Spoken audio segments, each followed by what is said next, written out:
What's your favorite scary movie? A dark, scary night, kind of like tonight. Where are you gonna go? Where are you gonna run? Where are you gonna hide? Do you want to die tonight? Where we're going, we won't need eyes to see.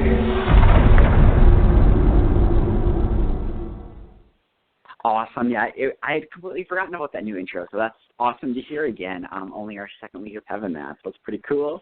I'm Kevin Sommerfield. I'm here as always with my wonderful co-host, Andrew, for Slasher Studios Horror Podcast. Andrew, how are you doing tonight? I'm good. How are you? I'm doing very well. So we have like a special episode this week. We have a very special guest, Trace Thurman, who writes for Bloody Disgusting. So he's going to be on here, and we're going to be doing kind of a little debate, you could say, of the kind of like a late 90s slasher, I guess, a versus battle of I Know What You Did Last Summer versus Urban Legend, probably like the two biggest hits after like the Scream era of filmmaking. So he's going to be calling in a few minutes. So Andrew, have you watched anything recently that you really liked or didn't like, or? Okay, I have watched a few things recently, two of which are new releases and two of which are older films. First up, I watched Hush by Mike Flanagan. It is on Netflix for free streaming. It's a great, like, kind of spin on the home invasion genre. It's very tense, very brutal. It's very well done. And then on Amazon Video, I rented The Invitation through Trace's recommendation, and that movie was just, it was tense and unsettling. That's the best way I can describe it, is tense and unsettling. No, that's awesome. I'm glad that you got a couple of movies in. I actually also watched The Invitation. Maybe we can talk about it a little bit on our show. I did not like it as much as you guys, but I'm like the only person out there that didn't love this movie, so I don't know if I saw the same one. Well, you know, different strokes for different folks. I knew nothing about it going in, except for I knew a few of the actors. And, like, at first I was kind of like, oh, I don't know. And then I kept going. I'm like, I still don't know. And then all of a sudden I was like, oh, my God. Yeah, I mean, I can definitely see that. I mean, I think it's very, it's one of those kind of movies that, with it kind of being a slow build-up, very much a slow burn, you know, very character-driven. I think that the characters in this movie, I mean, obviously we can talk about it a little bit more later, but they'll either grow on you or they won't. And if they won't, the final act isn't going to be as much for you. So you'll have no investment whatsoever. Yeah, and I'm really glad that people love it, because I thought it was really well shot. I thought it was really well acted. For whatever reason, I couldn't get into the story. I don't know why. You know, we talked about this before on our show, too. I mean, horror movies in general are all about kind of that first impression, and for whatever reason, if it doesn't quite hit you, it probably was never going to. Yeah. Yeah, if it doesn't grab you and you're not invested in it, then it's just kind of like a shell where you're just kind of like, all right, it's there. But, like, when you get, like, sucked into it, then it's just, like, unsettling. Well, it looks like we do have a caller on the line, so I'm going to guess that this is Trace, so I'm going to patch him in. Hello? You're on the air. How's it going? Okay. Hey, guys. Hi. Hey. What's up? Nothing too much. How are you doing? I'm good. I am sitting at my desk with my Wikipedia and IMDb pages of both of these movies, quick reference, while drinking some wine. That's always a good thing to have.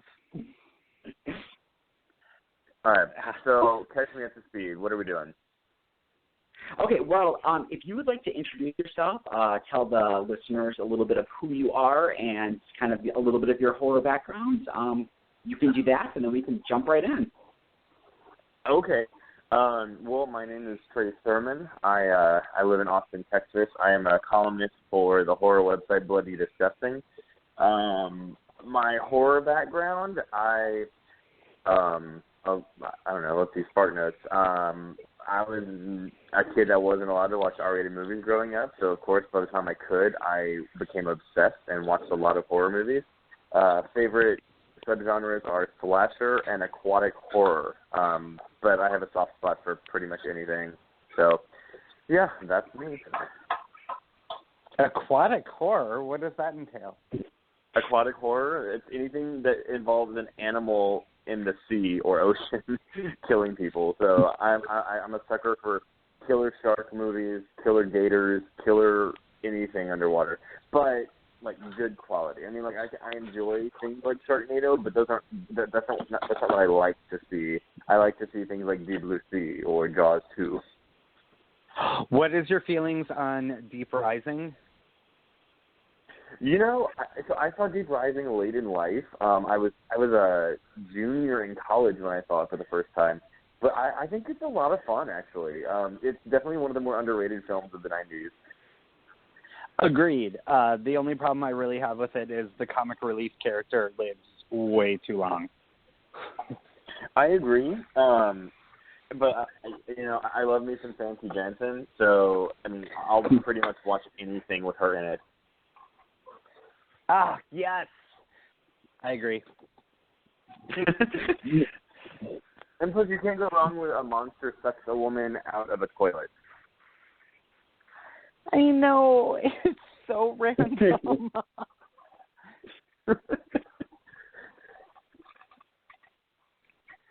So, all right. Trace, okay, before we kind of jump right into kind of the topic of our show, which is kind of the urban legend versus I Know What You Did Last Summer.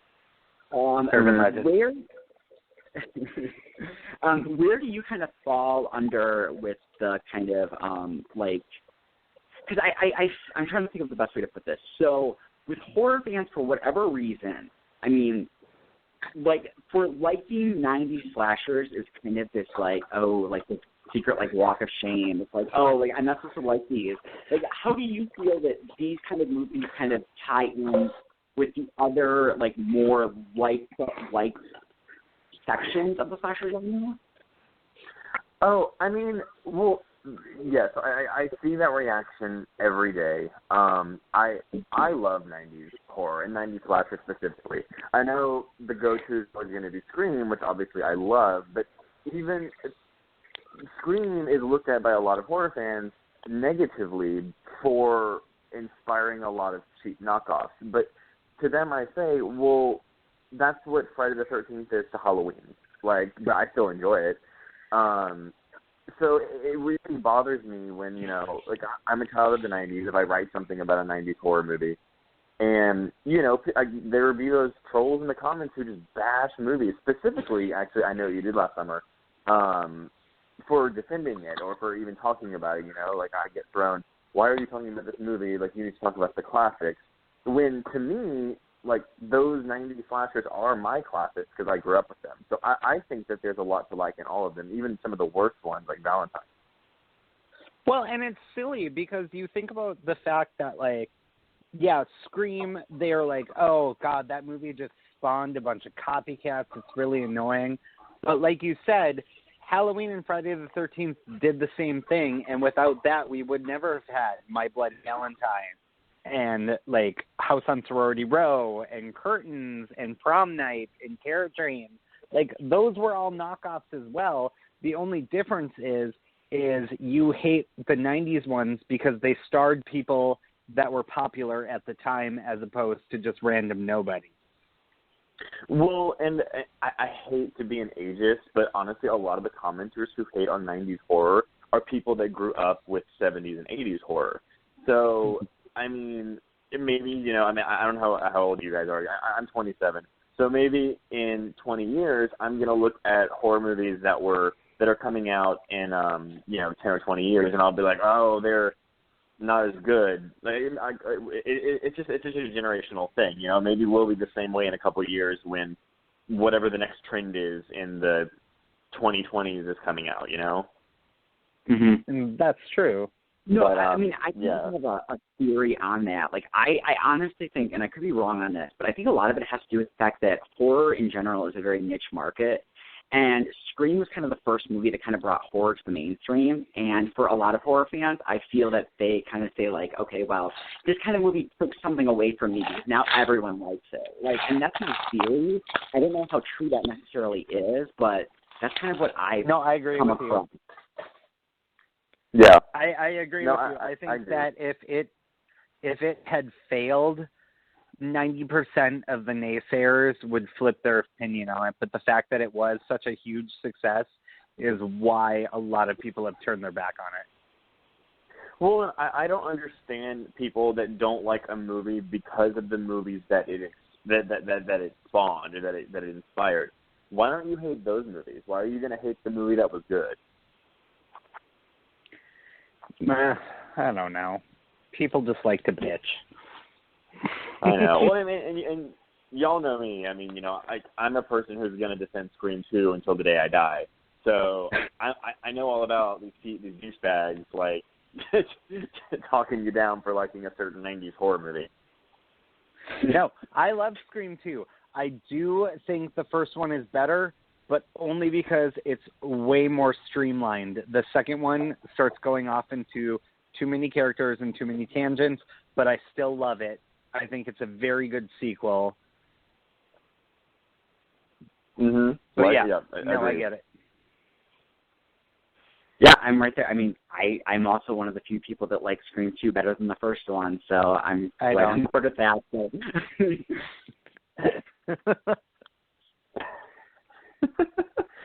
It's just, I say there's a lull, and so yes, Scream is more revolutionary because it came first. But there's a lull of like 40 minutes in the middle of Scream where not a lot happens. I mean, yes, like Scream 2 doesn't pause. Now, I know, Andrew, you had talked about how you don't like Scream 2 as much because they dropped the copycat storyline, which I totally get. Like, I don't know what happened with that. They just said fuck it and just said no. But well, exactly. And then all of a sudden, I was just kind of like, okay, we don't need to see Sydney rehearsing this giant play. We don't need to see Sydney at the library getting threatening IMs. Like, there's another, like, middle stretch in Scream 2 where not a whole lot happens. So, I mean, it kind of, well, and that's a lot of slasher movies. Like, even looking at the 80s slasher movies, a lot of the middle part, not a whole lot happens. So it's funny that you mentioned that play scene. Because whenever I was younger, like whenever I was older, like watch all those Screams, that play scene, I would always skip that chapter on my DVD whenever I was watching Screams. That rehearsal scene, I get why it's there, but I hate it. It's so boring. It's so on the nose with Cassandra saw everything that was going to happen, and you're a fighter, Sid. And it's was a little Williamson stroking himself. Yeah. Well, you get David Warner, so it's okay. That's true as well. I love me some David Warner, so I'm not mad at it, but streamlined. Yeah, no, I agree. I think it's a little silly. So we can jump right in. We're obviously talking about 90s horror here. I know She Last Summer and Urban Legend, we talked about a little bit before. Those are kind of like the two big ones that were really inspired by, or not even so much inspired by, but just kind of made up based on the success of Scream. So I'm trying to think of how to, like, jump right into this. Do you guys have, like, an idea of something that you'd like to say, or one particular aspect of one of the movies that you guys would like to discuss first? Well, should we start off by saying which one we each prefer? Yes. Y'all go first. Well, I personally, I do love I Know What You Did Last Summer, and to a lesser extent, I still Know What You Did Last Summer, but for me, I prefer Urban Legend because I feel it's more of kind of an 80s slasher throwback than I Know What You Did Last Summer, but I know I'm probably alone in this, so I'm the pro-Urban Legend side of the friendly debate. Okay, I think I'm more in the middle. There's stuff that I like about each of the films and stuff that I think that doesn't work about each of the films. If you'd asked me when I was like 16 or 17, I probably would have picked. I know that I would have picked I Know What You Love Summer, because I even did like this, like I've done like the top 10 list ever since I was like 10, and I actually put I Know What You Love Summer above Scream 2, which is just insane, and I don't agree with that at all today. But today, I think that as a movie as a whole, I would have to give the credit. I'm actually agreeing with Andrew here to Urban Legend. Yay! Well, okay, so I up front, yeah, I prefer I Know You Love Summer. I do like them both a lot, and I think it's interesting that you compare Urban Legend like more to an 80s slasher, because that is very much it. And yes, the deaths are much more fun, and Urban Legend is the more fun movie. Or I Know You Love Summer does take itself more seriously, but I still like it. And I'll play devil's advocate. Let's say that the 4 lead characters were not, Sarah Michelle Gellar. Let's say they were still like nobodies. Like, what if those were nobody actors? Would that movie be as famous today as it was back then?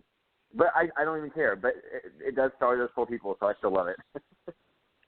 Oh, no, absolutely. And I really enjoy I Know What You Did Last Summer as well. My only issue is, aside from Sarah Michelle Gellar, who is a very talented actress, and I will sing her praises because I am a Buffy fan for life, Ryan Phillippe does a good job, but he kind of is very one note. Jennifer Love Hewitt looks a little lost. It's a lot of wide-eyed, boobs out, scream a lot, and then Freddie Prinze Jr. just doesn't really have a whole... He's being Freddie Prinze Jr. Exactly. And I feel when Sarah Michelle Gellar dies, spoilers, sorry, it's been about 30 years, no big deal. When Sarah Michelle Gellar dies, the movie loses... Whatever. But like 30 it's years. Like when Sarah Michelle Gellar dies, the whole movie kind of loses focus, because it's just like, oh shit, well, we had this movie up until now, what do we do now? Well, we'll just put him on a boat. That's actually kind of funny. That's what my partner Andrew, he actually agrees. Like, he loves the movie too, but he agrees that after Sarah Michelle Gellar dies, like, he actually doesn't like the climax of that movie that much. Which I love the climax of I Know You Love Summer. I love the boat scene. I love the score. That's actually, I listened to that score a lot as a kid, or I mean an older teenager, because I used to watch. I had like a VHS tape where I would watch it on it aired on TNT a lot, and so I recorded the edited version, but I stopped recording during the commercials.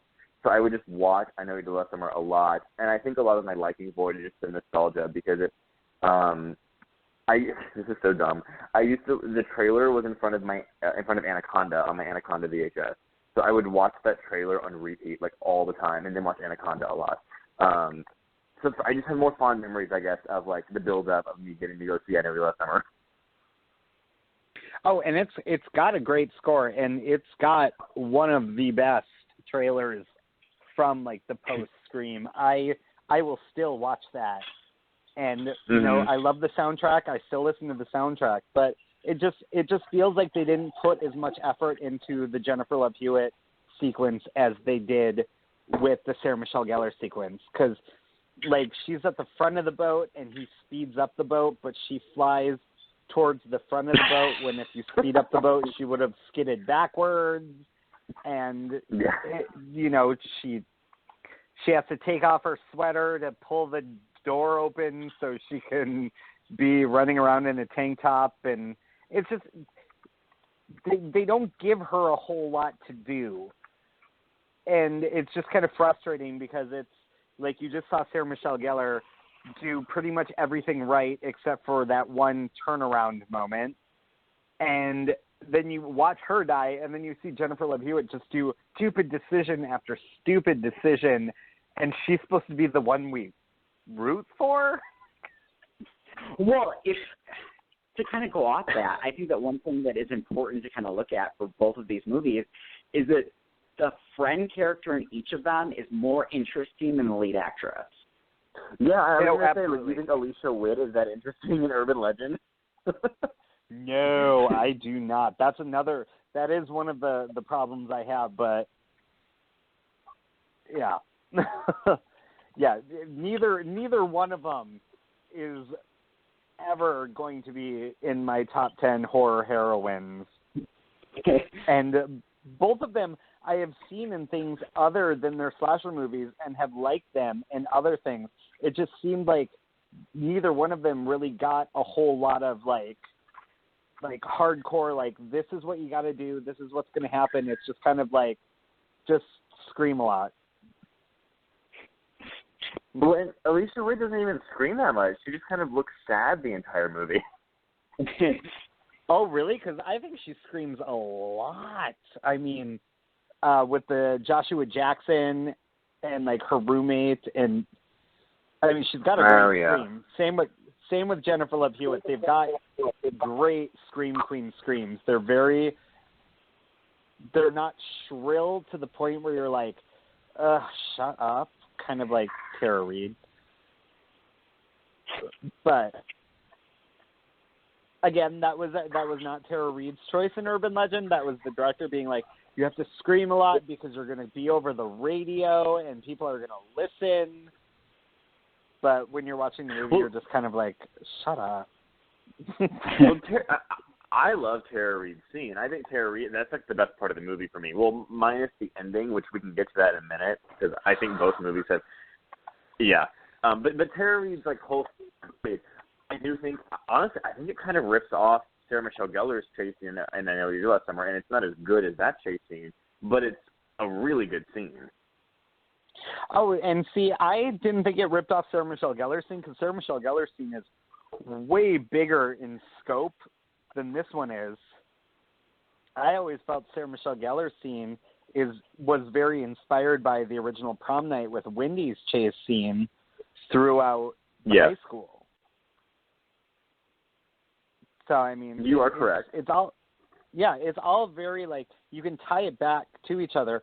I just thought there was definitely a big sense of style in Urban Legend that the director had that I felt the director of I Know What You Did Last Summer did not have. Visually, anyways. I'm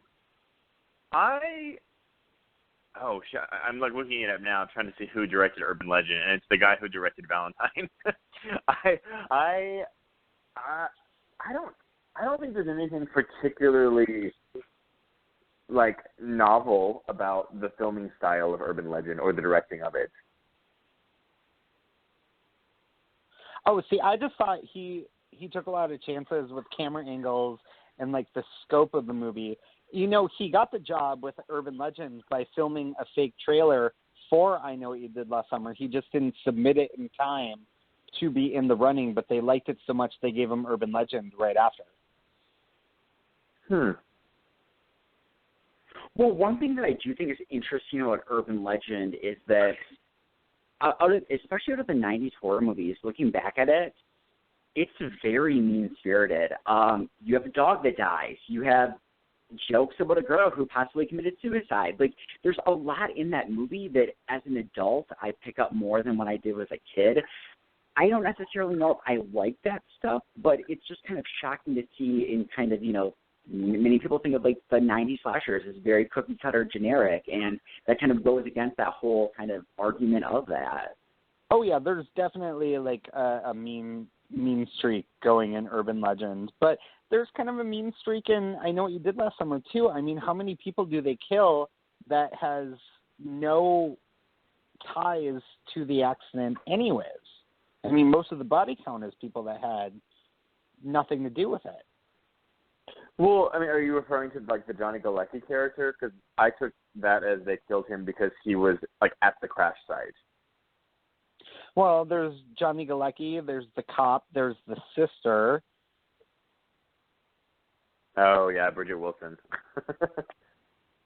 Who, I'm sorry, I love Bridget Wilson, but she might as well have been named Red Herring in this movie because she did nothing except for be mean to Sarah Michelle Gellar and cast, like, suspicious glances at people. Well, I mean, but that's still... the same thing. That's like with the janitor in Urban Legend, who all he does is be a red herring and cast suspicious glances. That's true. And you know what? The thing of it is I love both of them. I don't know. I don't want to ever, come off like I'm vehemently against I Know What You Did Last Summer. I love both of them. It's just when I see stuff where people are saying I Know What You Did Last Summer is the best one to come out, it's better than Scream, it's such a great film, and I just sit there and I'm like, did we watch the same? It's fun. But, well, you see, though, I mean, I have seen people in the comments on Bloody Disgusting shit all over I Know What You Did Last Summer. People hate that movie, and I don't understand hating it. I get maybe it's not your cup of tea, but why hate that movie? Well, I see that, and I will raise you. People on the comments of Bloody Disgusting that I have read hate everything. They just never seem happy. They're going to just bitch about everything. And I've gotten to the point where I get mad when I read the comments because it's just a bunch of people who are like, oh, that's awful. Why are they doing that? And I'm like, they haven't even filmed anything yet, dude. You can't. Yeah, it's frustrating. Stupid internet. I think that's a lot of horror. I think that's a kind of a horror trend, and I don't mean to generalize the horror audience, but I think that's kind of a thing where it's just we bitch and we bitch and we bitch and we want something original, and when something original does finally come out, then we bitch about it too, or we don't go see it, and that's why we get a lot of, cookie cutter carbon copies of horror movies. Well, exactly. As I've talked about many a times with Kevin, it seems like anything like It Follows or The Babadook or anything that gets really, really good reviews from the general public, it turns, or the general critics, not the general public, but then it turns into a bunch of horror fans being like, oh, that movie, it's overrated. Well, I know we just got off track a little bit here, but I want to say one thing about that. So, I attended my first film festival back in September, and I did at Fantastic Fest here in Austin. It's a genre film festival. It's all horror, sci-fi films. And then I did South by this year. But with Fantastic Fest, I saw probably 25 movies in a week, and I kind of understand movies that like It Follows. It did the festival circuit. It did really, really well. It got rave reviews, and then it came out, and people were kind of like, "Oh, that's it." And I was one of those people, I saw It Follows after all the buzz. I like it now, but I thought it was just fine, when I first saw it. But after sitting through a festival, when you are sitting through movies back to back to back to back to back, they all kind of start to blur together. So when there's any movie that just kind of does something different, it, by comparison, seems a lot better. And that's where all that festival buzz comes from. Sitting through 30 movies, and you got to pick one out. One will stand out, and that's what It Follows was. Yeah, and I think that's a good point too. I mean, too, when you're watching at a film festival, you might not know a single thing about it. Versus seeing at the theater, especially with It Follows, it was weeks of buzz saying that it was the scariest movie of the year. Yes. Which is stupid because you have these old button-up fuddy-duddy reviewers saying, "Oh, it's terrifying." Well, Joe Blow moviegoer is not going to find it terrifying because it's subtle and it builds up dread, and they do not want that. They want boo scares and gore. Yeah. I don't even know how to broach that phenomenon with people. It's really frustrating. I know. It's the world we live in. Yeah, I mean, there's kind of the other side of that token too, where you have these movies that come out, and then people immediately kind of give them this title that they don't deserve of being an instant classic. Oh yeah, I mean, yeah. Well, and it's hard because, especially with the internet, it seems like, oh, I starred in like 3 straight to DVD horror movies, I'm gonna just start calling myself a scream queen. And like a guy that makes 2 horror movies is all of a sudden master of horror and stuff like. It just seems like a lot of people on the internet like grow the fandom way too fast, and you're just like, you need to like build this up. Like you need to have more than like 2 years of making horror movies. You need to do it for like 20, and they just jump the gun. Yeah, I mean, yeah. It's just, I mean, like, I need to rewatch The Babadook because I've only seen it the one time, and I was not a huge fan of it. But I do love It Follows, and like The Witch. That's the most recent example I can think of is The Witch. Although, did either one of you see The Invitation that came out this weekend? Yeah. Loved it. We were actually talking about that at the beginning. Do what? We were actually talking about that at the beginning. Yeah, we've both seen it. Okay. Well, so that was my favorite movie at a Fantastic Fest. That was my follow to that festival. Like, it just stuck out. It was the most intense movie-going experience I felt in a very long time. But it's not an easily accessible film as, say, something like Hush would be, you know? It's a slow burn. People, like, mainstream will watch that movie and be like, this is kind of boring. I had someone bitch to me about on Twitter about how my 5-star review was let him down, and he said that all the characters were stupid and more stupid than most horror movies. And I was like, really? Like, I didn't think that, but whatever. Yeah, I didn't think they were dumb at all, but again, different strokes, I guess.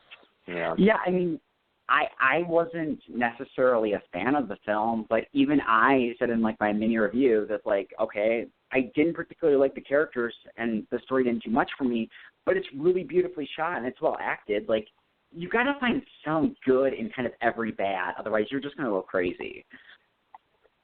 Well, exactly. There's just nothing bad in The Invitation, but I'll let that slide. And maybe I need to watch again. For whatever reason, the characters just, and me and Andrew talked about this a little bit, like, the characters just didn't grow on me. And when you have a very slow burn with that's very character-driven, that when you don't really have that to go on to, that by the time the horror really kicks in at, like, the 80-minute mark, it kind of lost me about 40 minutes before that. Oh, I guess it's all subjective. Like, a lot of those characters reminded me of people I know or friends that I have. So I think maybe that's why it connected with me more. Like, I felt like I knew a lot of those people. See, for me, I think my biggest problem was that I couldn't get past the fact that I didn't believe that him and her would have gone to this thing. You didn't believe that he would want to see his wife that disappeared for 2 years? I don't believe that she would have went with, or she would have been okay with it.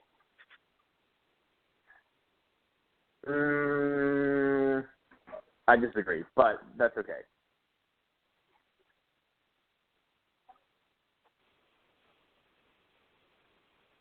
So, urban legend. Anyway, so yeah, back to the topic. I think part of why I like urban legend a little bit more than I know you did last summer, and just a little bit more, is the fact that it kind of feels like a cheat with urban legend that they did the first Friday the 13th syndrome, where it spends like a big chunk of the movie being a whodunit, and they don't introduce the person who's the killer until the very end. It's kind of hard for me to wrap around, whereas I did give Friday the 13th a big pass because I saw it when I was 6, and I just loved it no matter what. But I don't know. It's just frustrating because they spend the whole movie being like, well, it's you, and it's you, and it's you, and it's you. Like, give us a little bit more than just he's right there.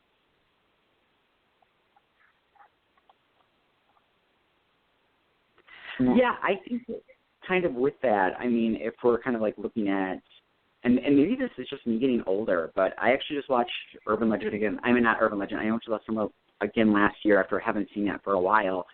And I was actually kind of taken aback in a good way by the introduction of Anne Heche's character as kind of like the sister, motherly role. And I kept thinking I wanted to know more about her, that she was kind of in one scene. I felt like she was more likable than any of our main stars. Yeah, I wouldn't go that far. I agree. She's more sympathetic than a lot of our main stars. I say maybe you could use that word. But also, she's a huge red herring. Like that should have been her name, is Red Herring. Exactly. But I mean, yeah, I agree. I wouldn't have minded to see more of Crazy Anne Heche, and that was right around her like crazy time too, I think. Where she's like Celestia and. Yeah. Yeah. But I remember, maybe I was alone in this, but whenever y'all saw, I know you listened for the first time, were y'all really confused as to who Ben Willis was? Well, at first I was just kind of like, well, who the fuck is the killer? And then I'm just like, well, is it him? It's not him. And then all of a sudden I was just like, she's reading the thing during Sarah Michelle Gellar's station. She's like, survived by her father, Ben Willis, a local fisherman. I'm like, wait, what? Yeah. I remember like watching and I was like, so was it the guy on the rocks? Was it her? I just remember I thought at the time it was convoluted, but I mean, it's not. I mean, it kind of is, but it does make sense, obviously, after you think about it. But I just remember being really confused when I was younger as to what exactly had happened. Well, yeah, that's funny that you say that because I didn't have that big of a problem with this movie, but I definitely know what you mean because after we had seen the movie Valentine at the theater, there was we spent like an hour in the lobby debating about what happened at the end. Ugh, that movie. I actually don't hate Valentine, but that's a nostalgia thing. Do I think it's a good movie? No. Do I think it deserves the hate it gets? Not exactly. I mean, it's a cash-in. It's a cheesy cash-in that got hurt by the Columbine massacre, and the MPAA ripped it to shreds, but it's fine. Yeah. I agree. Well, I don't think it's outright terrible. I do remember it getting like really trashed when it came out. I just remember even when I was younger, I saw it and I was like, this is kind of like not that interesting. Even like someone like went to, like talked to me and they were like, oh, but that Denise Richards kill is so cool, and I was like, not really. She gets electrocuted in a hot tub. It's not particularly creative. I love the idea of Valentine. I think it's a great concept. It's based on a book that is really good, but that whole movie just doesn't it doesn't feel like a full movie. Like it feels like it was chopped to bits. Mm-hmm. Well, and let's be realistic. It's extremely loosely based on a book because I've read the book a few times, and it aside from like a prank that happened, but this one was like a prank in college. It really shares no similarities because from what I remember of the book is it spans like 4 years where each year the guy like injects himself into one of the girls' lives as somebody else and then kills them off, whereas the movie is just blood and guts. Standard slasher. But yeah. But there's no blood and guts. No. Well, no. I think all that was taken away. Well, I think with Valentine, I think that movie would have been so much better if they would have dropped the whodunit aspect and we would have known all along who it was, because I think that would have added a creepy element to the movie to say, like, hey, get away from this guy, because the whodunit aspect doesn't work whatsoever. No, and then the ending is definitely confusing because you've got the twist fake out ending where basically, spoilers, David Boreanaz sets up Jessica Capshaw's character as the killer, just like she accused him of something he didn't do. But you don't really get that unless you really kind of like watch the movie a few times, and because the way it comes off on the first time is, oh, well, she's the killer, but then, I don't know. Then his nose bleeds. Yeah. Nosebleed. Well, I think it would have been a better movie had they just adapted the novel like it should have been. Exactly. And the novel is a whoddunit. I mean, kind of, but it would be harder to pull off, though, because I'll just spoil it. It is the same killer. Like, it's the boyfriend, you know? But it's done because it would be tricky to adapt that into a movie because, like, obviously when you're reading the book, you can't see him. So you can't be like, oh, that's the killer, you know? I don't know. But the book is just really good, and they should have adapted it. It's like the book, the original book of I Know What You Did Last Summer. I mean, the killer in that one is not only Julie James's new boyfriend, but he's Helen Rivers' next door neighbor. I mean, you can't have him when it's a book. You can have the killer be two people at once, like fake out. Yeah. But in the movie, you're going to be able to tell right away because it's visual. Agree. So we just have like 2-3 minutes left. So we've kind of given our little debate about urban legend versus I Know What You Did Last Summer. So Trace, let the listeners know where they can find more of your writing and work online, and then also, do you have any recent slashers that you would recommend for people to check out? Oh shit. Well, so you can find my work at bloodydisgusting.com. For recent slashers that I've seen that I liked, I just saw Pieces for the first time, which was pretty awesome.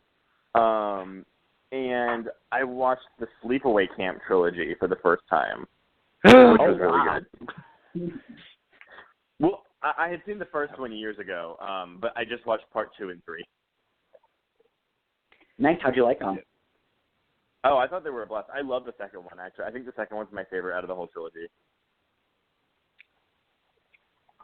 Yeah, I mean, that's one of those series that, like, 2 and 3 are kind of their own little genre of horror, very much ahead of its time, that kind of, like, tongue-in-cheek self-awareness. So, yeah, it's good stuff. So, yeah, those are some good recommendations. So thanks for being our guest this week on our show. Hope you had fun. I did. Yeah, thank you. I just want to throw this out there before I go. The one thing I do love about Urban Legend is everything Rebecca Gayheart does in the climax. Everything about it. Oh, absolutely. I mean, she goes like full-blown, over-the-top, no holds barred, and I love it too. And that's kind of why I like it a little bit more, is because I feel like Muse Watson takes it a little too seriously, whereas, I mean, she's got a goddamn slideshow. I mean, how ridiculous is that? Like, one more thing that I want to put out there that we haven't actually talked about at all, and that's part of the reason I like Urban Legend also better, is the character of Reese, which I think she is so much fun, and that's the character that we normally don't get very often in slasher films. Well, Loretta Devine just rules.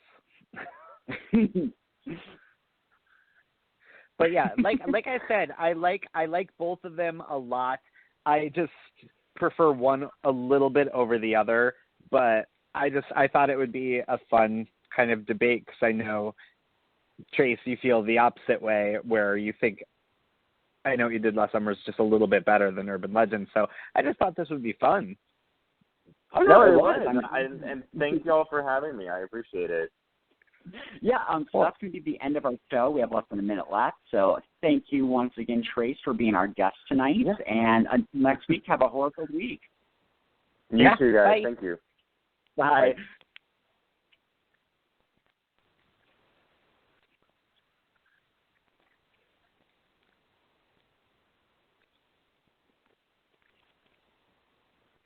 A Napa guy knows not to judge a man by his car's multicolor paint job or absence of modern gadgetry. Who cares if it's technically old enough to vote and the windows are powered by the strength of your left arm? Your monthly payment is zero, and it'll stay that way. Because with over 400,000 parts and a little Napa know-how, you can keep anything on the road. She may not be pretty, but she's all yours. That's